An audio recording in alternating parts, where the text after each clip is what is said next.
What's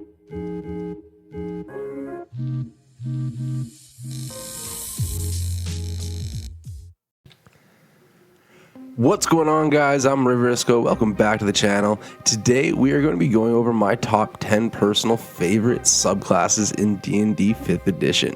This will include any and all subclasses, either from the player's handbook or from modulars and campaigns. You will notice that I'm a really big fan of Xathar's Guide to Everything, but I'm going to basically highlight my favorite subclass for a class, then move on to the next one, and limiting it to a top 10 really kind of stops me from covering all the classes. Nonetheless, I think this will be a very fun video. Now, I'd love to hear from you guys about your most used or your favorite subclass. For me, they both kind of line up as the same thing, more or less. I'll talk about that later because it is our #1 slot on the list, so stay tuned for that. Before we kick it off, don't forget to like and subscribe to help out a brand new D&D channel. And without further ado, top 10 subclasses in 5th edition. 10.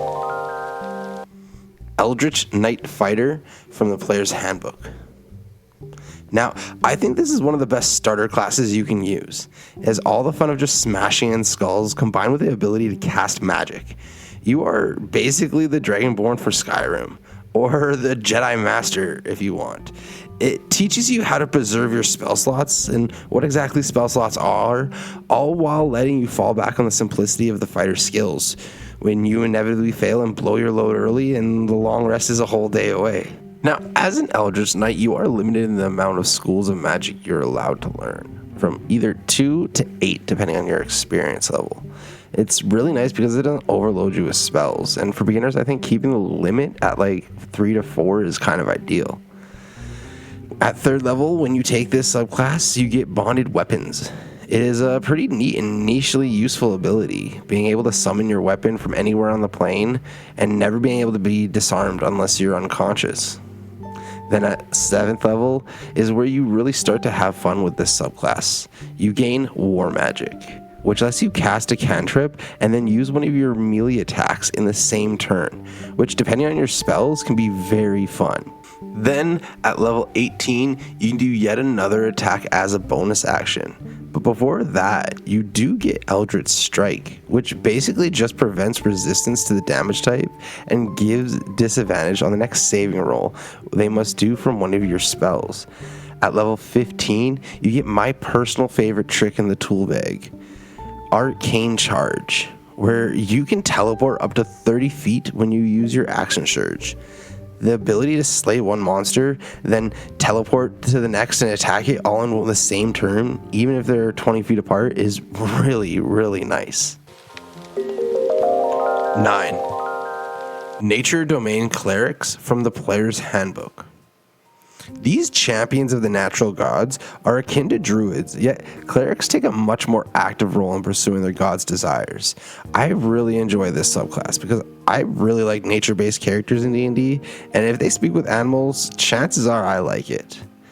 Now, you can say you're doing a nature-themed campaign, and you can have a party with a druid, a barbarian, a paladin, and cleric, and your whole party can be from the same druidic town or village, and who knows, maybe even that's the whole story, to save their home. Another thing I love is being tanky, being able to take a hit, or even better, not taking the hit at all. Now, Nature Domain Clerics get proficiency with heavy armor at level 1, which is amazing. They get Dampen Elements, which is a really useful trick they get access to at level 6, which lets you grant resistance to either acid, cold, fire, lightning, or thunder damage, which can be really useful. And then at 8th level, you gain Divine Strike and can infuse your weapon with 1d8 of either cold, fire, or lightning damage. And then at 17th level, you can just fully control creatures and plants at will. Gaining access to druidic spells as well as cleric spells, this subclass is very support heavy, all while lending to the nature elements that the subclass is based around. 8. College of Whispers Bard from Xathar's Guide to Everything. This subclass I think is amazing for when you're embracing your inner dirge and are playing an evil campaign. This College of Bards is so disliked by other bards for being such an evil and power-hungry and greedy college that most that study the College of Whispers lie and claim another college as to not be discovered. Now, the College of Whispers doesn't get many extra stuff on top of being a bard. However, what they do get is devastating in the wrong hands. Right off the bat, at level 3, you get Psychic Blades, where once per turn, you may use a Bardic Inspiration to add 2d6 psychic damage to the target, which also scales based on your level. Also at level 3, you get Words of Terror, where you take a seemingly innocent word or words and infuse them with insidious magic that can inspire terror. If you speak with a humanoid alone for at least 1 minute, you can attempt to seed paranoia in its mind, and at the end of the conversation, the target must succeed a wisdom saving throw against your spell save DC, or be frightened of you or another creature of your choice. The target is frightened in this way for 1 hour, or until it is attacked or damaged, or sees its allies being attacked or damaged. And the cherry on top is, if they succeed in their saving throw, then they'll have no idea that you tried anything. This is only usable once per short or long rest. Mantle of Whispers at level 6 is where you can really start to get creative with your role playing in this subclass. Mantle of Whispers lets you fully disguise yourself as a creature that dies within 30 feet of you. When they die, you magically capture its shadow, which retains basic and common information about the target that you may recall if needed. Once a shadow is used, or once you have had a long rest, you can now no longer use that shadow again. You may now only have 1 shadow at a time and can only capture 1 per long rest. It is possible to see through this by succeeding on a wisdom check versus a deception check, where you get +5 to your deception. 7. Circle of Dreams Druid from Xathars Guide to Everything. Closely tied to the Feywild and other dreamlike realms, their homes are usually more akin to a dream than a real forest that one might encounter. This is a very useful and helpful support subclass for druids. At level 2, they get Balm of the Summer Court, in which they gain access to a pool of Fey magic, giving them 1d6 per druidic level, allowing them to heal allies with those d6, and gaining 1 temporary HP per d6 that was used. Then, at level 6, you gain Hearth of Moonlight and Shadow, where you create a 30-foot magical barrier that lasts for the full, short, or long rest, depending on what you take. While within the sphere-like radius, all creatures get +5 to stealth and perception checks, and any light from open flames in the sphere are not visible outside of it. The sphere disappears once the rest is complete.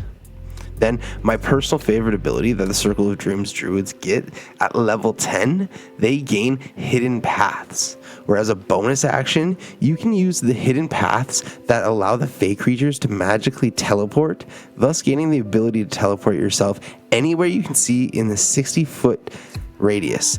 But also, you're able to teleport anything you can touch anywhere you can see within a 30-foot radius of you. The space does need to be unoccupied in either scenario. Then at level 14, you get the very useful Walker in Dreams, where you can now travel both mentally and physically around in the Dreamlands.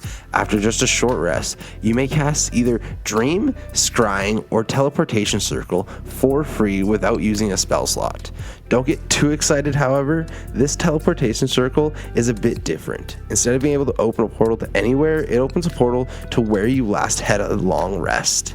And this is usable once per long rest, so can be worked around and very situationally useful. 6. Way of the Drunken Master Monk from Xathar's Guide to Everything. Just like real-life drunken fist technique in martial arts, this study practices jerky and erratic, almost drunk-like behavior when battling, to seem uncapable and unthreatening. However, behind these seemingly random movements are practiced techniques of attack, defense, parries, advances, and retreats. Usually, this subclass loves playing the fool to humble and anger their opponents, who would never expect such martial prowess from such a drunkard fool. Right at level 3, when you take this subclass, you gain a bonus proficiency in performance, combining the performance of the Fool with the expert attacks of the Monk. You also gain Drunken Technique, where you learn how to twist and turn quickly, allowing you to gain the benefits of disengage and increasing your walking speed by 10 feet whenever you use Flurry of Blows. Then, at level 6, you get Tipsy Sway, which lets you move and flow with even more ease than before, allowing you to jump to your feet when knocked prone, costing only 5 movement rather than half, which is the normal cost. This also lets you redirect an attack that misses you to another creature that is not the attacker that you can see within 5 feet from you. Starting at level 11, you get Drunkard's Luck.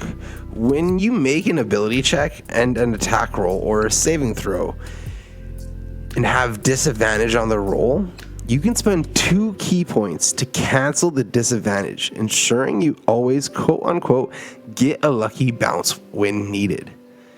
And finally, you get Intoxicated Frenzy at level 17, which gives you the ability to make an overwhelming number of attacks against a group of enemies. When using Fury of Blows, you can make up to 3 additional attacks to a max of 5, provided that each attack of Fury of Blows is targeting another enemy. 5. Gloom Stalker Ranger from Xathars Guide to Everything. Prefer to be hidden in the darkness, Gloomstalkers usually frequent alleys and forests as well as deep beneath the ground, really anywhere where the light dims in their favor. Into the dark most tend with caution. However, the Gloomstalker is one that seeks to set up the ambush and thus walks straight into the darkness ready to be the aggressor. Now, right at level 3 when chosen, you gain Gloom Stalker Magic, which is an extra spell, and you'll continue to gain those extra spells and spell slots without them counting against your ranger spells. Also at level 3, you gain Dread Ambusher, which lets you add your wisdom modifier to your initiation rolls. As well, at the start of your first turn of each combat, your walking speed is increased by 10 feet, and this lasts until the end of that turn. As well, if you make an attack on that turn, you may also make an attack as part of the same action. If this second attack hits, deal an extra 1d8 damage of the weapon's type. Continuing to blossom at level 3, they also gain Umbral Sight, where you gain dark vision up to 60 feet. If you already have dark vision, then your range is increased by 30 feet. However, more importantly, you gain the ability to hide in the dark from those with dark vision. Then, to make up for how power heavy level 3 is, at level 7 you just gain proficiency in wisdom saving throws, if you're not already.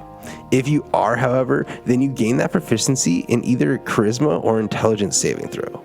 Then, at level 11, you gain Stalker's Fury, where you learn to attack with such speed that you can turn a miss into a whole other attack. Once per turn, when you miss with the weapon, you can make another attack as part of the same action. Finishing things up at level 15, you gain Shadowy Dodge, where you can dodge in unforeseen ways with wisps of supernatural shadow around you. So if a creature is attacking you and does not have advantage, you can use your reaction to impose disadvantage on it. You must use this before any known outcome of any attack rolls. 4. The Hexblade Warlock from Xathars Guide to Everything. You gain your power not from a god or a fiend, but with the very weapon you call your own. For this weapon is from the Shadowfell and is sentient. Some even gain renown on their own valor, like a sword named Black Razor. These weapons have been spread to the far planes of the multiverse over the ages and can be found seemingly anywhere. Many speculate that since the Raven Queen was the first to create one of these weapons, that is her magic that feeds the warlocks. However, the weapons themselves are insistent that they give the power. You instantly gain the ability to learn more spells from the Hexblade list, also gaining the Hexblade Curse, which is a bonus action that lets you cast a baleful curse on someone, which lasts for 1 minute or until the target or caster are dead, which gives the following benefits.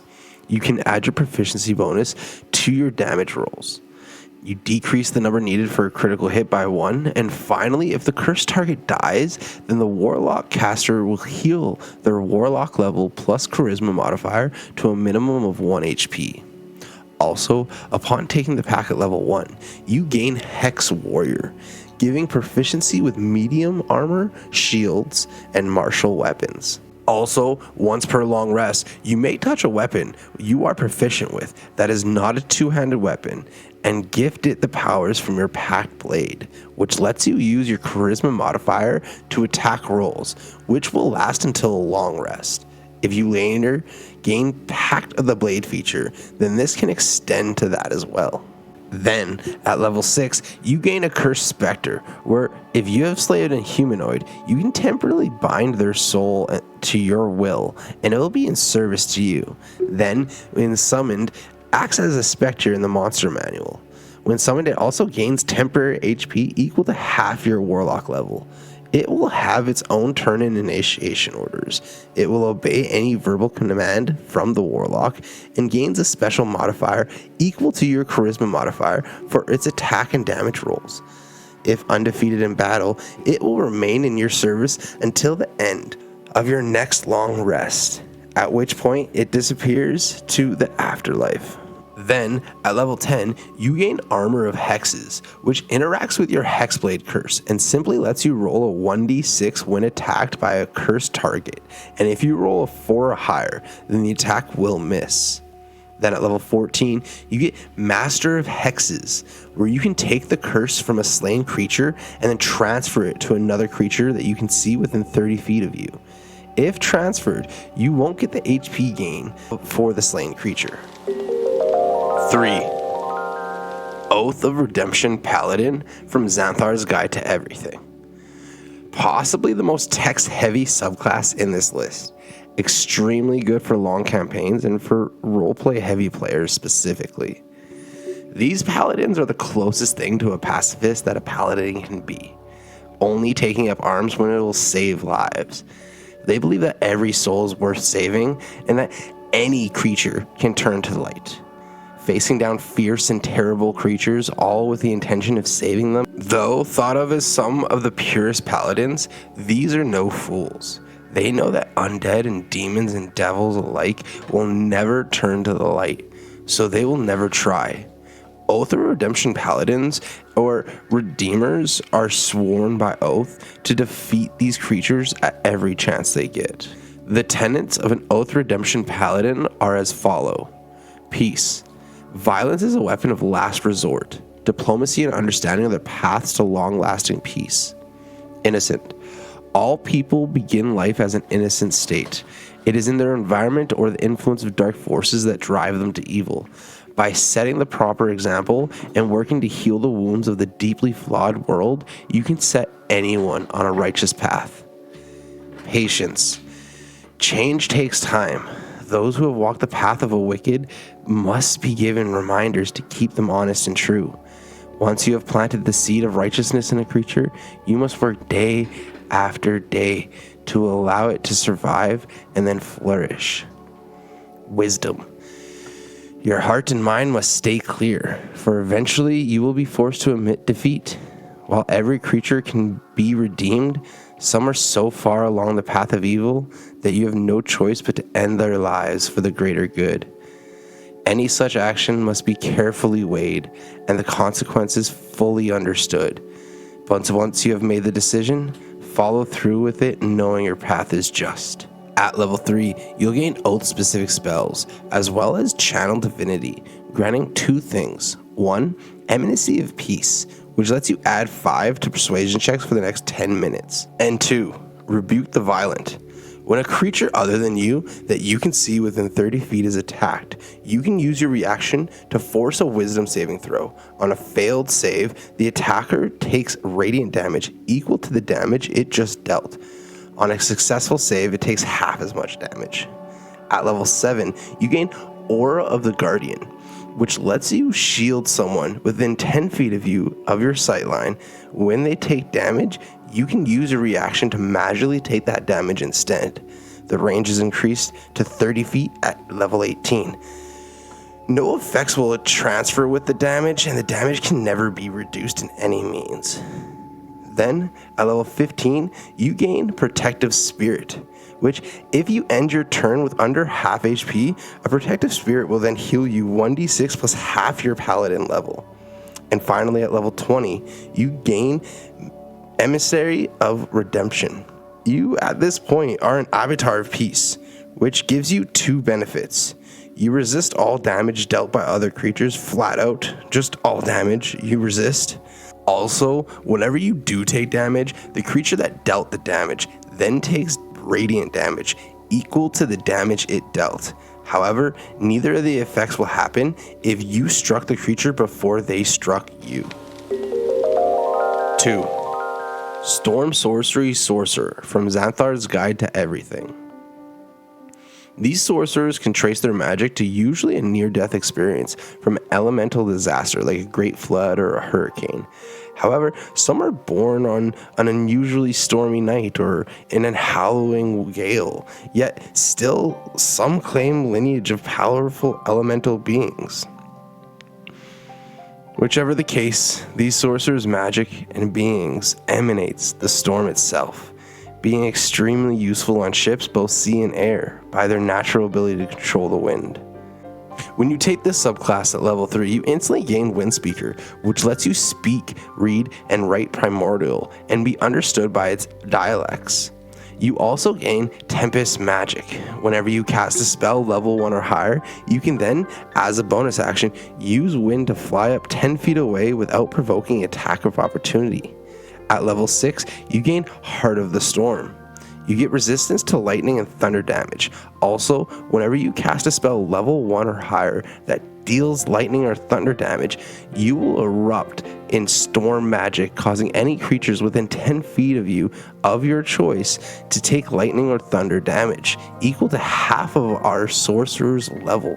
Also, at level 6, you gain Storm Guide, where you gain the ability to subtly control the weather around you. If it's raining, you can use an action to cause the rain to stop galing in a 20-foot radius sphere centered on you. If it's windy, you can use a bonus action each round to choose the direction of the wind within a 100-foot radius sphere centered around you. This cannot alter the speed of the wind, however. Then, at level 14, you gain Storm's Fury, wherever you take a melee attack, you can use your reaction to deal lightning damage to the attacker. The damage equals your sorcerer's level. The attacker must also succeed on a strength saving throw against your sorcerer spell save DC. On a failed save, the attacker is pushed in a straight line up to 20 feet from you. Then, finally at level 18, you gain immunity to lightning and thunder damage. You also gain a 60-foot flying speed. And as an action, you can reduce your own flying speed to 30 feet for 1 hour and pick a number of creatures equal to your charisma modifier plus 3. And all these creatures also gain a 30-foot flying speed for the rest of the hour. This can be done once per short or long rest. 1. Path of the Beast Barbarian from Tasha's Cauldron of Everything. Now, when I say that Barbarian is my most used class, that is just an utterly true statement. However, if I were to say that Path of the Beast is my most used subclass, that would unfortunately be a lie. It has become my favorite, but the title of most used would go to Path of the Ancestral Guardian from Xathar's Guide to Everything.